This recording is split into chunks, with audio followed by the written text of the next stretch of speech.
Bonjour à tous et bienvenue pour ce nouveau Road to 2000. Aujourd'hui c'est l'avant-dernière ronde de la pré-nationale, on affronte Feni, c'est donc un derby parce que Maubeuge est juste à côté de Feni. D'ailleurs on connaît très bien les joueurs qui vont arriver parce qu'on les a déjà affrontés à l'occasion de multiples tournois organisés au club. Pour ma part je joue au 3e échiquier contre Fligno Vincent classé 1532 et comme vous pouvez le voir je joue avec mon premier Elo Feed 1323. Alors j'ai hâte de le monter parce que bon pour l'instant je suis un petit peu déçu mais en même temps c'est représentatif des résultats de mes premières parties donc je peux m'en prendre qu'à moi-même. Dans cette partie j'ai les pièces blanches et j'ouvre avec le coup D4. Mon adversaire répond cavalier F6. Je fais C4, il joue E6, je développe le cavalier en C3 et il développe le fou en B4. On va donc jouer une Nimzo indienne. Sur cette ouverture, je joue Dame C2 avec pour idée de venir supporter le cavalier cloué et en même temps de préparer la poussée E4. Ici, il y a plusieurs coups théoriques. Vous avez la variante Noah avec D5, vous avez la variante berlinoise avec C5 ou la variante classique avec Petit Roc. Pour l'anecdote, l'année dernière j'avais joué une Nimzo indienne en cadence lente contre Julien Olvec. La partie est sur la chaîne YouTube si vous voulez la regarder. Et Julien Olvec m'avait joué le coup C5. Sur C5, j'avais joué pion prend.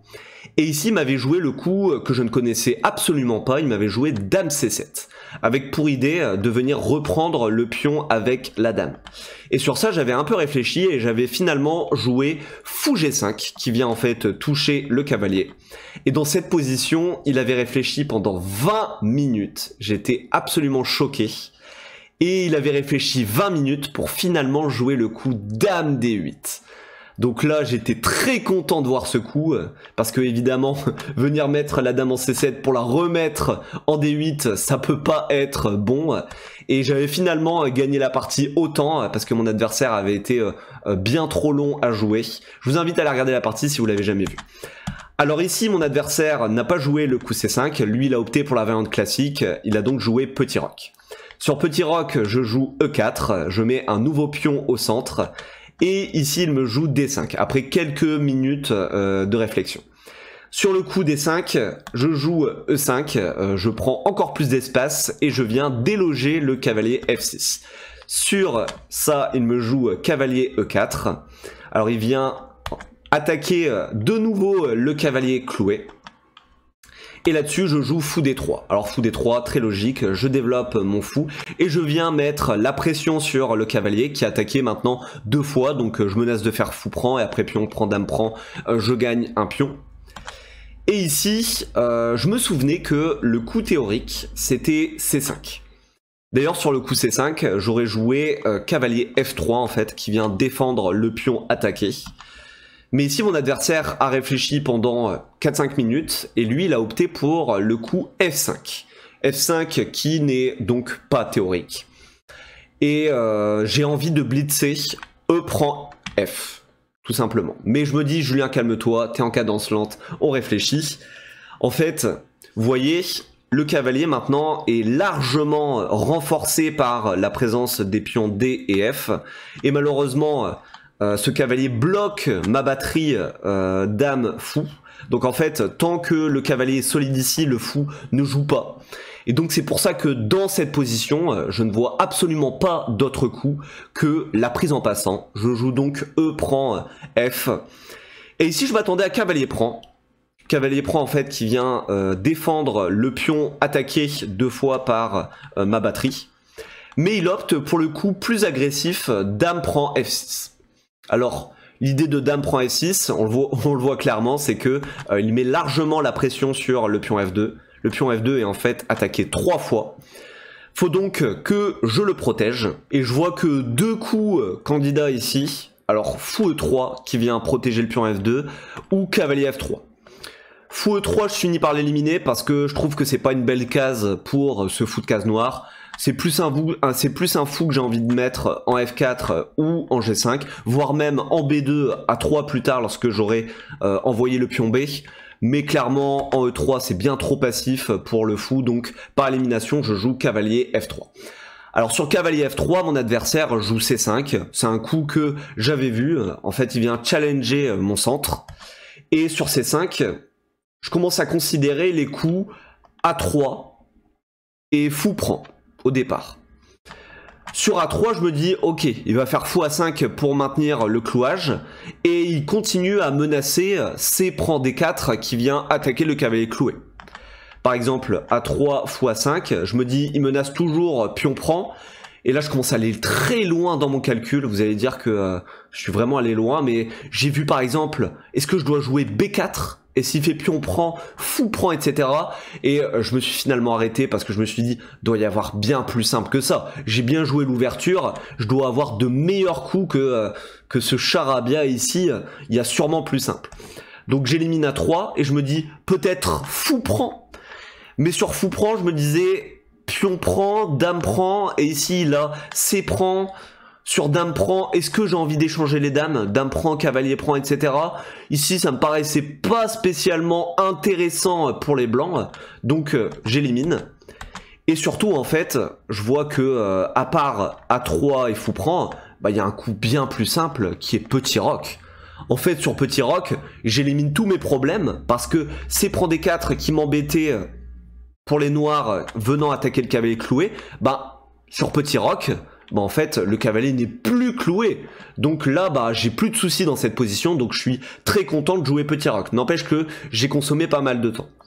Alors là-dessus mon adversaire finit par jouer fou prend C3, là-dessus bon pas trop le choix, B prend C3, et maintenant il développe son cavalier en C6.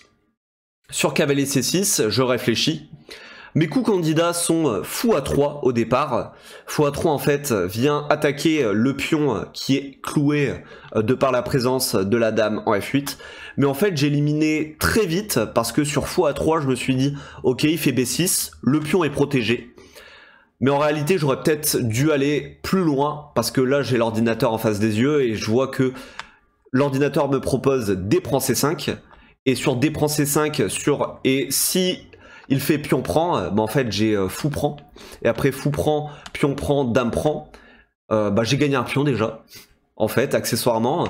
Les noirs ont 4 îlots de pions, moi j'en ai que 3, donc ben c'est mieux pour les blancs en fait. Et en plus, le pion C5 est sous pression, de par la présence du fou en A3, donc c'est largement bon pour les blancs, donc j'aurais dû aller un peu plus loin dans le calcul. Comme j'ai pas voulu jouer x3, et ben moi ici j'ai joué fou prend E4. Alors vous allez dire c'est dommage, je rends la paire de fous. Mais je me dis le cavalier en fait, il empêche le fou D3 de jouer. Et je me dis qu'après pion prend, dame prend, bah j'ai gagné un pion en fait. Donc là-dessus, dans cette position, je suis assez content. Et ici mon adversaire finit par jouer C prend D4. Sur C prend D4, bon, assez vite je joue C prend D4. Et maintenant, mon adversaire joue le coup H6. Alors H6, je comprends l'idée. Il voulait m'empêcher les coups comme fou G5 ou même cavalier G5 qui m'aurait permis en fait de menacer mat en H7 avec la dame. Là-dessus, je commence à réfléchir et je me dis ok, il y a urgence à développer mon fou C1. Et le fou C1, je commence à réfléchir fou A3, je me dis que c'est un coup parce que mine de rien, je touche la tour. Du coup, je gagne un temps. Mais sur fou A3, je me dis ok, il va jouer sûrement tour F7. Et est-ce que le fou ici est bien placé? Et en fait j'en déduis que non, parce que je me dis que la diagonale est vide. Donc en fait le fou de case noire n'a pas trop d'utilité ici.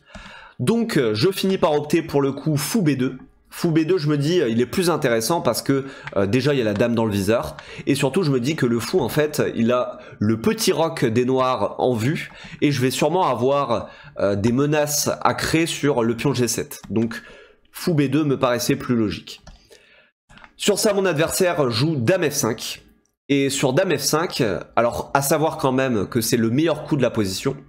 Mais il faut savoir que pendant la partie, je pensais pas que j'étais aussi bien que ça, parce que les noirs en fait n'ont pas de coup.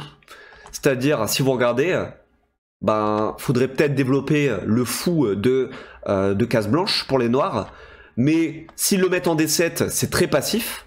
Le fou, on sait pas trop ce qu'il fait ici, et il peut pas faire B6 pour pouvoir mettre le fou sur la belle diagonale, parce que en fait, je gagne le cavalier. Sur B6, j'ai dame prend. Donc en fait, les noirs, finalement n'ont pas trop de coups dans cette position, et c'est pour ça qu'ils sont obligés de proposer un échange de dames. Et là je réfléchis, et j'en déduis que échanger les dames n'est pas intéressant pour moi, parce qu'il serait très content de reprendre de la tour, et plus tard d'avoir des poussées comme E5.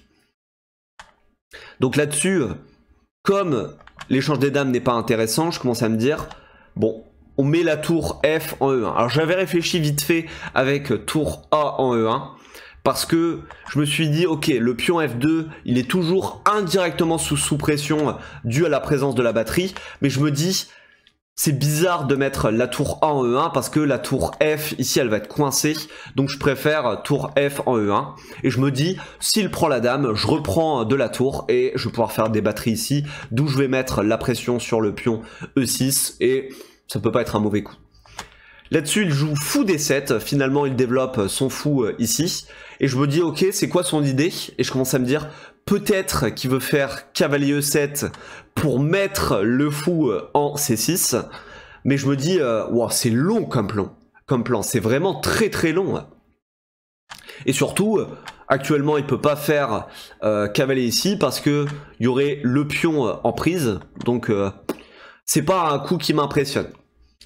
Là-dessus, je commence à jouer fou C3. Alors si vous demandez pourquoi j'ai essayé de me la jouer prophylactique, en fait, je me suis dit que cavalier A5 avait l'air embêtant. Cavalier A5 en fait qui vient toucher le pion C4. Et en fait, j'avais pas envie de mettre ma tour A en C1 pour venir la ligoter à la défense du pion. Et c'est pour ça que je joue fou C3 qui en fait interdit au noir cavalier 1-5. Là-dessus, il joue tour F7, et sur tour F7, là j'ai envie de blitzer dame prend. En fait, j'ai envie de blitzer parce que je lui envoie le message, ok, bah t'as perdu un temps, parce que si tu fais tour prend, bah en fait t'as fait tour F7 pour finalement faire tour prend F5. Bah voilà, moi j'ai gagné un tempo, c'est cool. Et surtout, je me dis que bah en fait, si j'échange les dames, il peut pas vraiment reprendre du pion parce que son seul avantage, enfin sa seule source de jeu réside dans l'acquisition de la colonne semi-ouverte F. Donc s'il vient la boucher avec son pion, ça n'a pas trop de sens. Donc j'en déduis que dame prend, tour prend est un bon coup. Donc finalement je fais dame prend, il fait tour prend. Et là-dessus, je joue tour E4. Alors j'avais hésité vite fait avec tour A en B1. Ou tour A en D1. Mais tour A B1, ça me paraissait un peu bête parce que juste il allait jouer B6 pour venir défendre le pion attaqué. Pareil, tour A en D1, je suis pas trop convaincu parce que je sais pas si c'est vraiment intéressant de venir le protéger. Il est déjà protégé pour l'instant mon pion. Et surtout, tour E4, j'ai un plan concret qui est en fait de venir faire coulisser la tour en G4 pour venir mettre la pression sur le pion G7. Qui est indirectement attaqué par le fou. Là-dessus, il joue G5. Alors G5, je comprends l'idée. En fait, il a anticipé mon plan en fait, qui est de venir attaquer le pion G7. Mais sur ça, très rapidement, j'ai un coup qui me vient à l'esprit, un coup thématique, qui est le coup H4. H4, en fait, qui permet de venir attaquer la chaîne de pions un peu trop avancée des noirs. Je suis très content de trouver ce coup. Et je me dis, il peut pas faire pion prend, parce que j'aurai tour prend, je vais avoir beaucoup de jeux sur ce pion H6. En plus, le pion, ici, il est isolé, un peu bizarre, donc ça n'a pas l'air terrible. Pareil, il peut pas pousser le pion G, parce que ben, j'ai juste tour prend. Donc en fait, H4, ça paraissait être un excellent coup. Là-dessus, il joue roi F7. Alors roi F7, ok. Là-dessus, très rapidement, je joue pion prend. Il remange du pion. Et maintenant, je joue tour E1. Alors, tour E1, je commence à le jouer rapidement. Déjà, j'ai plus trop de temps, faut savoir. Et surtout, ça me paraissait pas mal parce que je commençais à avoir des idées, en fait, de faire coulisser ma tour en E7 après des poussées D5. Alors là, actuellement, la poussée D5 ne fonctionne pas. Mais je me dis, si j'arrive à faire fonctionner ça et à repousser le cavalier, bah j'aurais peut-être... Alors, admettons, après pion prend, si le cavalier était délogé, j'aurais en fait des idées de venir avec ma tour en E7 et de mettre le roi sous pression. Je peux pas le faire, mais je me dis, dans un futur, peut-être que j'aurai ce coup. Là-dessus, il joue tour C8, donc je comprends l'idée, tour C8 en fait vient mettre indirectement la pression sur le pion C4, mais je me dis bizarre comme coup. Moi j'aurais plus vu des coups comme tour G8 en fait pour venir défendre le pion, parce que là je joue tour G4 et mon attaque est beaucoup plus rapide que la sienne. Là tout de suite j'attaque le pion G5 2 fois, et donc il doit venir défendre. Et en fait, j'ai vu qu'il peut pas mettre son roi en F6 parce que j'aurai la découverte qui gagne le cavalier. Il peut pas le mettre en G6. Et pourtant, c'est ce qu'il fait, il met le roi en G6. Et là-dessus, j'ai un coup très fort que je comptais jouer en fait. Je l'avais calculé juste avant de jouer tour G4. Et je joue cavalier H4.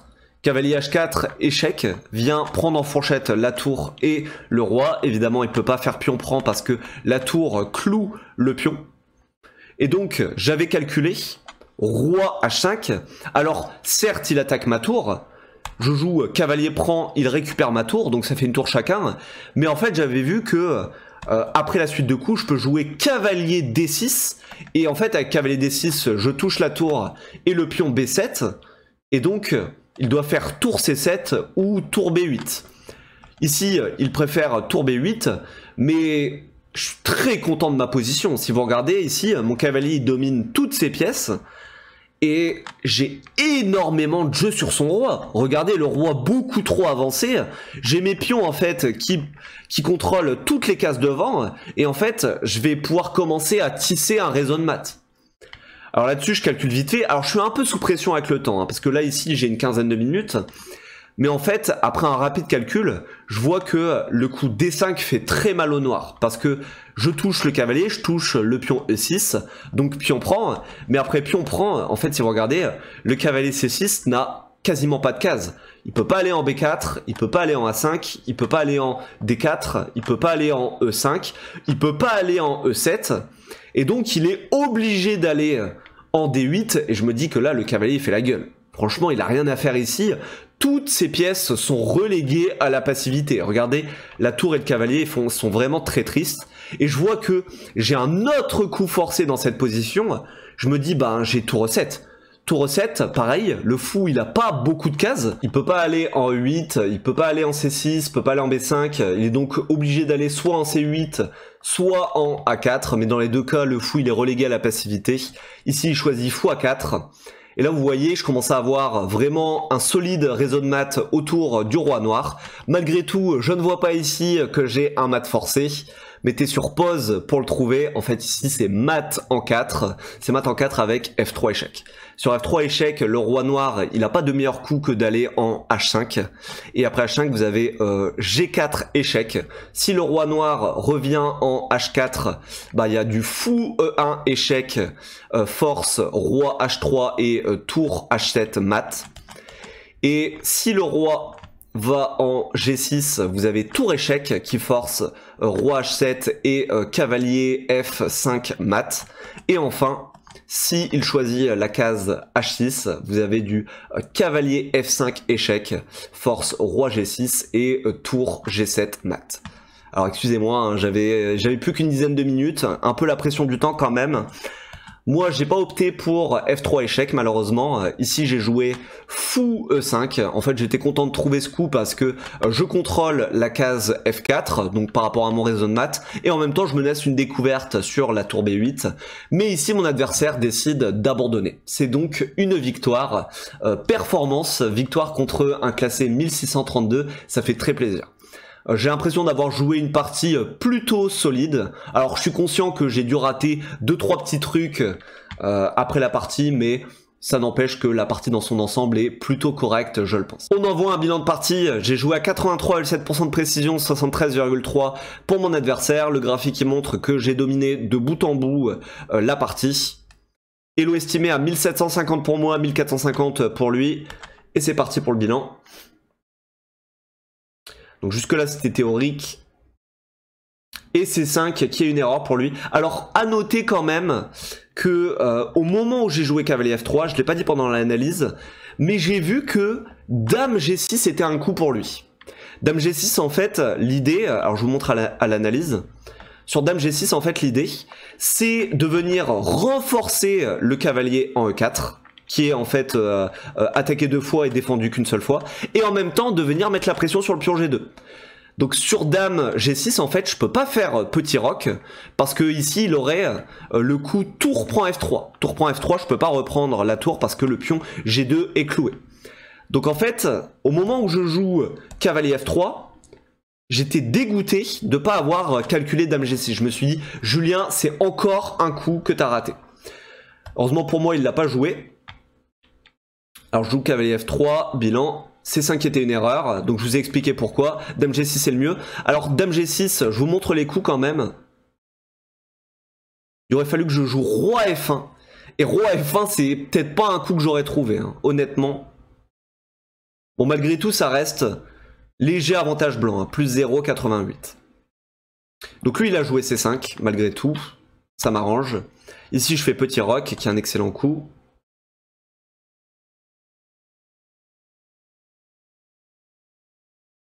Et là, Roi G6 qui est une erreur, hein, parce qu'il me donne cavalier H4. Ici, il aurait dû jouer tour prend F3. Ah oui, et ça, je l'ai absolument pas vu d'ailleurs. L'ordinateur ici, il propose tour prend F3, dans l'idée en fait d'avoir, après pion prend, la découverte E5. Et en fait, les noirs donnent une qualité, mais en fait, ils ont un petit peu de jeu, et en même temps, leur roi est safe. Donc là je vous montre la suite de coups qu'il aurait dû jouer, qui minimisait en fait l'avantage pour moi, mais c'était quand même plus 2,22 pour les blancs. Alors malgré tout, lui il a joué Roi G6, et après, moi j'ai joué cavalier H4, excellent coup. Ok. Et c'est là que le bilan s'arrête. Alors, il le dit pas pendant l'analyse, mais en fait, cavalier D6, c'est un coup très moyen. Il y avait un coup beaucoup plus fort pour moi ici, je vous montre. En fait, si j'aurais dû jouer cavalier G7. Cavalier G7, c'est très très fort parce que je viens contrôler en fait les cases F5 et H5. Et en même temps, je rappelle que mes pions contrôlent toutes les cases devant le roi noir. Et donc là, en fait, on voit vraiment le réseau de mat qui se dessine. Et surtout, je menace tour 4, échec et mat. Et là, l'avantage, il est écrasant pour les blancs parce que l'ordinateur l'évalue à plus 10. Donc voilà. Mais ça, je ne l'ai pas trouvé malheureusement, cavalier G7. J'espère que vous avez aimé l'analyse de cette partie. N'hésitez pas à me le dire en commentaire. À la prochaine pour une nouvelle vidéo. Ciao, ciao.